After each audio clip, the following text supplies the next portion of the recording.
Hello everybody and welcome to the Thursday edition of Video Clips and another special occasion because we have a guest. Usually you guys just listen to me on Tuesdays and Thursdays, so I'm sure it's a welcome change to have somebody as fascinating as Dr. Breggin to listen to.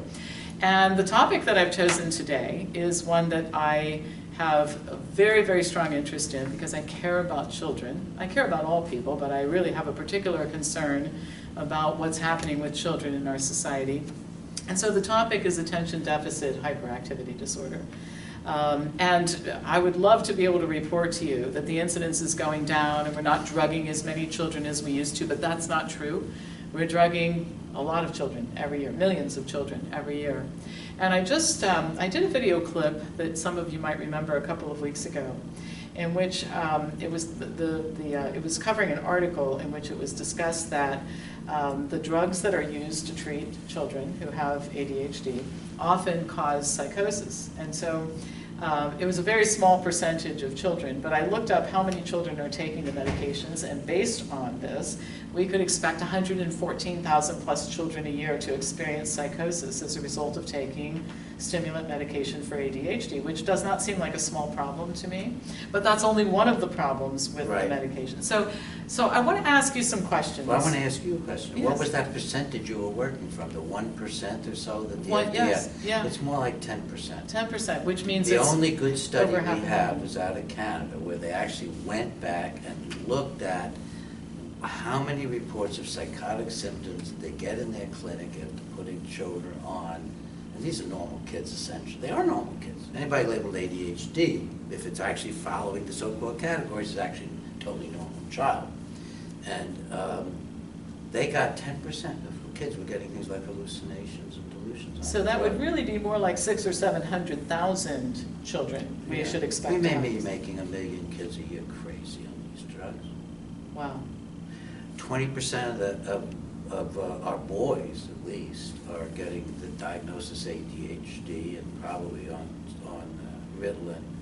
And that's just the Ritalin or Adderall or a whole array of these drugs. But they're also getting put on other drugs along with it, because the Ritalin is a stimulant. It's very much like amphetamine. In fact, methamphetamine is a prescription drug you can give children for ADHD. You're kidding. No, methamphetamine. I've only seen one doctor stupid enough in modern times to do that. He was somebody that I was a medical expert in a lawsuit against him. But it just shows you how identical all these drugs are. They're very close to cocaine. They're just longer acting, so you get a longer effect. It's not as hard a punch. Addiction and all the other problems you get with cocaine. So you wouldn't give a 4-year-old cocaine, but you would give a child Ritalin, which is really the same thing as cocaine. It's slower acting cocaine, yeah. It's affecting the same neurotransmitter systems, has the same withdrawal problems, has the same overstimulation, anxiety, insomnia. Do you know that Ritalin, I just have to stop saying Ritalin, it just goes back so far. I mean, there's a whole array of the stimulants, and almost all of them are closely related to amphetamine or are amphetamine. The ones that are closely related are the drugs like Ritalin and Metadate, which are methylphenidate, and they are always on the same page in any textbook of pharmacology with the amphetamines. They're just basically the same thing. So Ritalin and amphetamine, basically the same. And then you have the straight amphetamines, which are, for example, like Adderall, and then the long-acting variations on Adderall. And they're indistinguishable even from methamphetamine. What really shocks people is your doctor could prescribe you methamphetamine for your child. It's legal.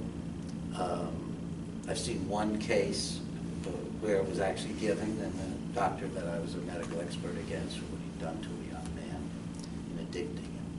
And they all have the common characteristics of that they're addictive, that they're overstimulating, they cause insomnia, they cause agitation and anxiety. And if you read the label carefully, not too carefully, it's right in the warnings, it says, do not give these drugs to children who are agitated because it causes agitation and can make them worse. And they're routinely prescribed for agitation. Right. This, the hyperactivity. It looks like agitation. I mean, I don't even know the difference at times. So that's the craziness we're in. Every psychiatric drug pretty much causes what it's being given to treat. Antidepressants cause depression and suicide. Antipsychotic drugs cause psychosis. I mean, it's just a crazy world we're living in.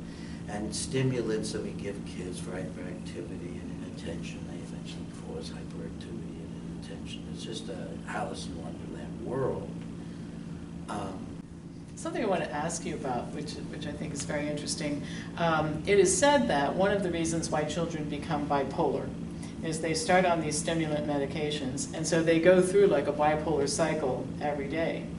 And in response to that, I don't know if you know this new drug that got approved. It's a time-released version of Ritalin and these stimulant drugs. So what happens is you give your child the drug in the daytime, all right, and then the child by nighttime is ready to go to sleep. But when he wakes up in the morning, he's back to being agitated and hyperactive. So now you give this drug at bedtime, and it's time released so that when the child gets up in the morning, he's fully drugged so that he doesn't act out while getting ready for school.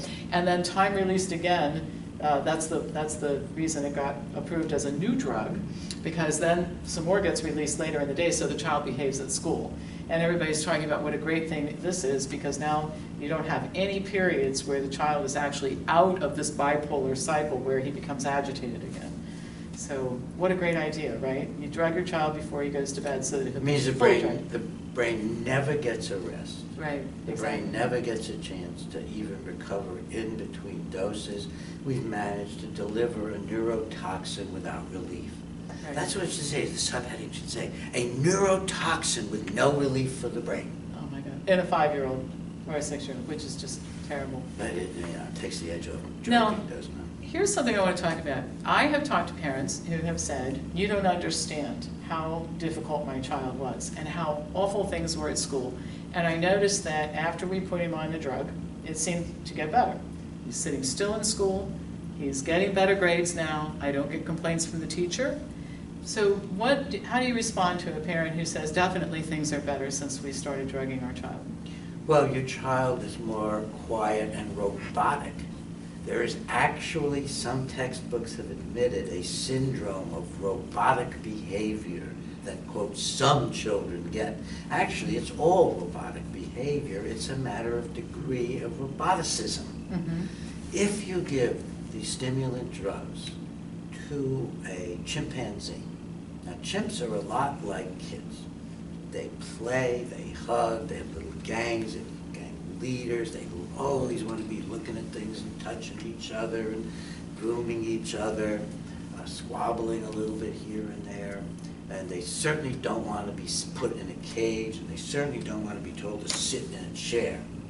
I mean, it takes a lot to get a chimpanzee, I'm sure, to train him to sit in a chair, like some of them seem to do in some of the films of them. Now, what happens when you give the chimp a clinical dose for his size of any of the stimulant drugs? Most of the research done with the one that people think is milder is not really not, which is Ritalin itself. And the chimp stops wanting to explore. The chimp stops wanting to hug so much. They get that smiley face they get. The chimp will sit in a cage and look self-occupied, like a good caged chimp. And it gets obsessive compulsive. In the medical literature, not medical, but the scientific literature about these studies, it's called perseveration. It's OCD in a human. And just pick at things and look at the same thing and maybe chew on the bars and do behaviors that are, quote, meaningless and repetitive. But calm and reserved, which gives the appearance that things are better, because it seems like we don't have to do so much discipline and controlling and that sort of thing. Now take it and exactly put it into the classroom where the child is now doing things that seemed to the child before to be meaningless and repetitive, and now does them. And likes it, seems to like No. it. Doesn't like it. No, Okay. no child. No child says, wow, I really enjoy being on the drug in the classroom. what they'll tell you is, I'm much better behaved. They get a lot more approval when they're docile and passive. And if you really explore with them what they feel, and it's usually in a pretty flat way, they'll say, you know, I'm doing better now. What do you mean you're doing better? Well, the teacher doesn't yell at me. Mom's pleased with how I'm doing. So we're teaching children. Actually, there's an interesting We're message. forcing children. Well, but what Okay, go ahead. what I was going to say is what they're learning from this is that the things that are good, this is good, is when I'm quiet and docile and I don't make trouble and I don't say much and I just kind of go along. And this is not necessarily what we want to teach people. You don't succeed in life by being quiet and docile and sitting still and never expressing an opinion, and you know, that's not a recipe for success. And aren't we also teaching kids that there's something wrong with you, so you have to be drugged? And No, absolutely. They're even lied to. They're told they have biochemical imbalances when they're totally normal. They're told they're like a Mercedes, but your brakes don't work. So these are your brakes. The little booklets they give them with pictures of Mercedes, little white children, you know, whatever else. I like the way you put the first part, because I've never quite put it that way, and I think that's so important. But I want to go further than that. This is a horror. This isn't just about teaching kids they can't control themselves. This isn't just about teaching them that docility is approved of. This is a horror. We are bathing their brains in a neurotoxin while they're growing up.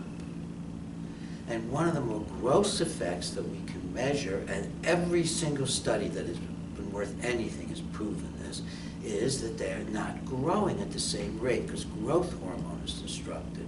So they're less tall, which means the whole structure is not growing, and they are skinnier. And it's not just because their appetite goes down, which is mistaken by pediatricians to be the truth. It's because the growth hormone is disrupted. Well, what's happening to the whole brain structure? What's happening to everything about the child when we disrupt that? This is child abuse.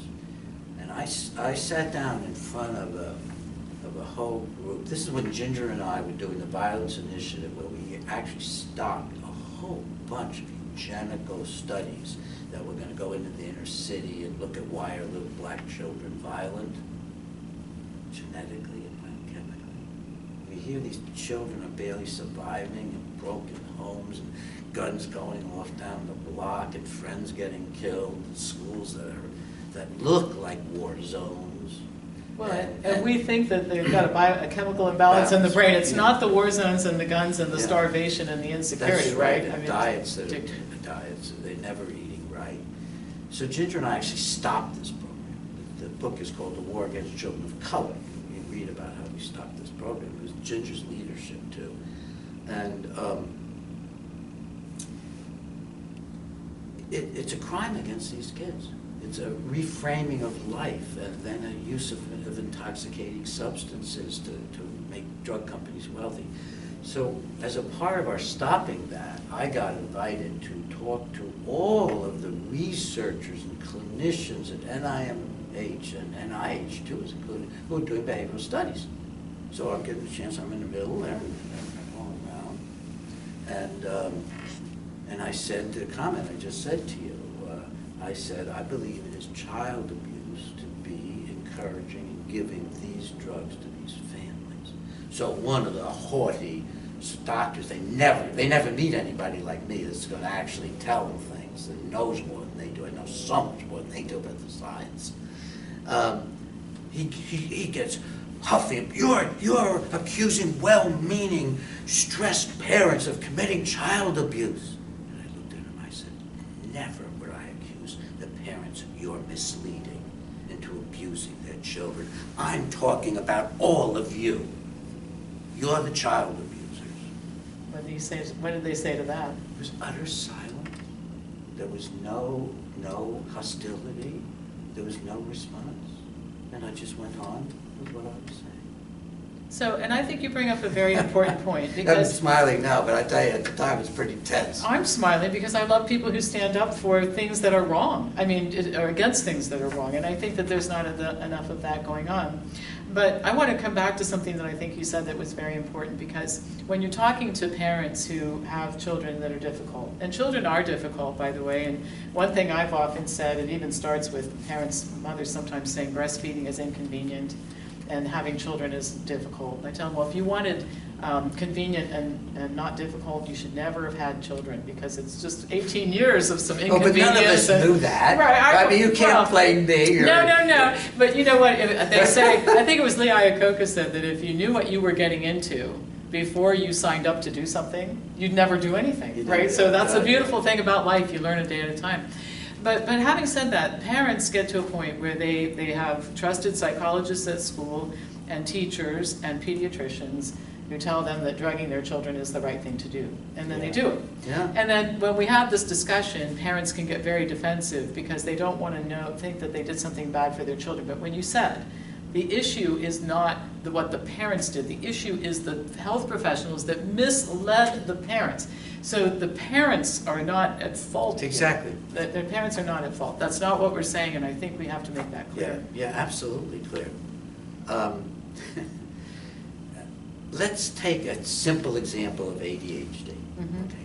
What are the criteria for it? You know, that you're supposed to be hyperactive, or you're supposed to be having problems with concentration, inattention, and I even forget what the third one is. What is this? Hyperactivity. And it's all subjective. Well, even if you could measure it, it's not a syndrome. It's not like something that's caused by an underlying disorder. It's a sign of anything under the sun. Mhm. If the child's inattentive, or having trouble concentrating, or is moving around, first of all, they're just different things. The girl daydreaming is now being lumped together with, and that was done just for marketing. They emphasized the inattention so they could get the girls, because it was 90% boys, and it's still pretty much that probably. So they're lumping together the girl who's looking out the window and is inattentive, and the teacher, well, she gets startled. And we're lumping together with the kid who can't sit still, or who runs around excessively. That's the kind of thing that says runs And around that's excessively. all of this is one thing. And then they're all this one thing, because why? Because the drugs, they not only suppress behavior and spontaneity like in the chimps, they suppress your imagination, they suppress you. There's an incredible ability of the so-called stimulant drugs to suppress human beings and mammals of all kinds.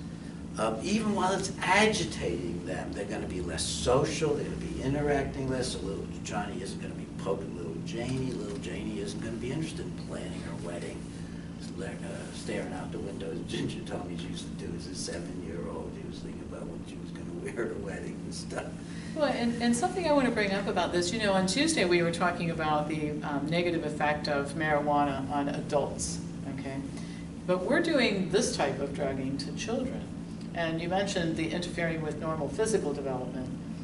We're certainly interfering with normal cognitive development and brain Normal function. everything. Everything, yeah. So Normal everything. Normal body, normal brain development. I mean, it starts out messing up 3 neurotransmitters that have been carefully studied, and then God knows what else is going on. It's not helping the neurotransmitters, messing them up, so that your child becomes less of a child, less of a spontaneous being, and sometimes becomes zombie-like. You can often recognize these kids. Ginger says, you know, she used to call them the Ritalin kids when I was seeing a lot of these children. They come in and they look kind of just not there, Flat. a little flat, and they look a little underway usually. And here's what I want to do.